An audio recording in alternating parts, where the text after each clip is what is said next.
Hi friends, நான் மாலினி. இன்னைக்கு ரொம்பவே டேஸ்டி அண்ட் ஈஸியான பரோட்டா கெட்டி சால்னா ரெசிபி தாங்க பார்க்க போறோம். மதுரை ஸ்டைல்ல சூப்பரான கெட்டி சால்னாங்க. செம்ம டேஸ்டா இருக்கும். இது பரோட்டாக்கு மட்டும் இல்லாம சப்பாத்தி பூரிக்கும் தோசை இட்லிக்குமே அல்டிமேட்டா இருக்குங்க. ரொம்பவே டேஸ்டி அண்ட் ஈஸியான இந்த கெட்டி சால்னா ரெசிபிய இப்ப எப்படி செய்யறதுன்னு பார்க்கலாங்க. சால்னா செய்யறதுக்கு ஃபர்ஸ்ட் பேன்ல 2 டீஸ்பூன் ஆயில் சேர்த்துக்கலாம். அரை டேபிள் ஸ்பூன் ஜீரகம் ஆட் பண்ணிக்கலாம். அரை டேபிள் ஸ்பூன் சோம்பு சேர்த்துக்கலாம். 2 டீஸ்பூன் குருமிளகு ஆட் பண்ணிக்கலாம். சின்னதா 2-3 துண்டு பட்டை சேர்த்துக்கலாங்க. 7-8 கிராம்பு சேர்த்துக்கலாம். 3 ஏலக்காய் சேர்த்துக்கலாம். அரை டீஸ்பூன் கல்பாசி சேர்த்துக்கலாம்.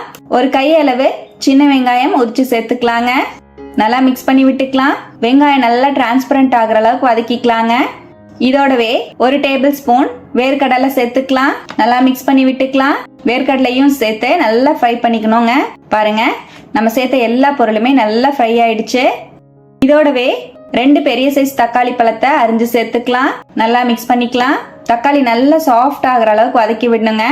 தக்காளி சீக்கிரம் சாஃப்ட் ஆகுறதுக்காக ஒரு அரை டீஸ்பூன் உப்பு சேர்த்துக்கிறேன். நல்லா மிக்ஸ் பண்ணிக்கலாம். உப்பு சேர்த்து வதக்கும் போது சீக்கிரம் சாஃப்ட் ஆயிடும். நல்லா மிக்ஸ் பண்ணிட்டு அப்படியே ஒரு 2 நிமிஷம் மூடி வச்சிடலாங்க.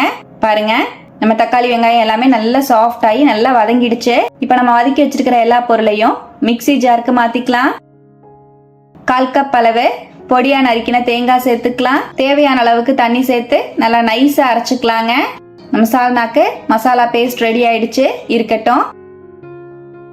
குக்கர்ல 1 டேபிள் ஸ்பூன் ஆயில் சேர்த்துக்கலாம். ஒரு பிரியாணி எல்லாம் ஆட் பண்ணிக்கலாம். ஒரு பெரிய வெங்காயத்தை பொடியா நறுக்கி சேர்த்துக்கலாம். நல்லா வதக்கிக்கலாங்க.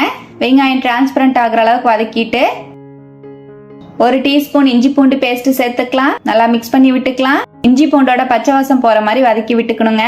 இதோடவே கொஞ்சமா புதினா தலை ஆட் பண்ணிக்கலாங்க. கண்டிப்பா சால்னாக்கு புதினா சேர்த்துக்கோங்க, அப்பதான் ஃபிளேவர் நல்லா இருக்கும். கொஞ்சமா நறுக்கின மல்லித்தலை சேர்த்துக்கலாம். நல்லா வதக்கிக்கலாம். இந்த மாதிரி புதினா மல்லித்தலைய வதக்கி செய்யும் போது ஃபிளேவரும் டேஸ்டும் சூப்பரா இருக்குங்க.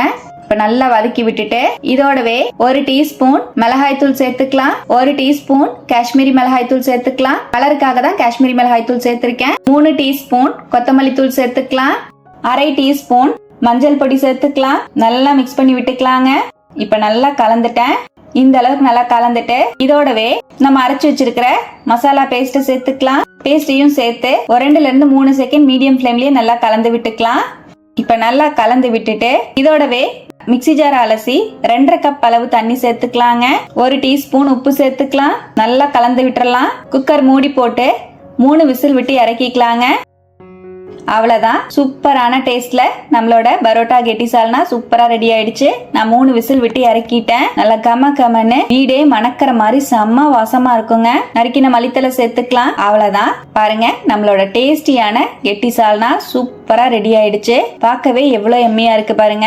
செம்ம அல்டிமேட்டான டேஸ்ட்ல இருக்குங்க. இது பரோட்டாக்கு மட்டும் இல்லாம சப்பாத்தி பூரிக்கும் இட்லி தோசைக்கும் வச்சு சாப்பிட அல்டிமேட்டா இருக்கும். நீங்க சாதத்துக்கும் கூட ஊத்தி சாப்பிடலாங்க. சூப்பரா இருக்கும். கண்டிப்பா இது போல டேஸ்டியான பரோட்டா கெட்டி சால்னாவை நீங்களும் ட்ரை பண்ணி பாருங்க. ட்ரை பண்ணி பார்த்துட்டு எப்படி வந்ததுன்னு கமெண்ட்ல மறக்காம என் கூட ஷேர் பண்ணிக்கோங்க. நம்ம சேனலை இப்பதான் ஃபர்ஸ்ட் டைம் பாக்குறீங்கன்னா சப்ஸ்கிரைப் பண்ணிக்கோங்க. பக்கத்துல இருக்கிற பெல் ஐகானை பிரஸ் பண்ணி வச்சுக்கோங்க. லைக் பண்ணிக்கோங்க. ஃப்ரெண்ட்ஸ் அண்ட் ஃபேமிலியோட ஷேர் பண்ண மறந்துடாதீங்க ஃப்ரெண்ட்ஸ். தேங்க்யூ.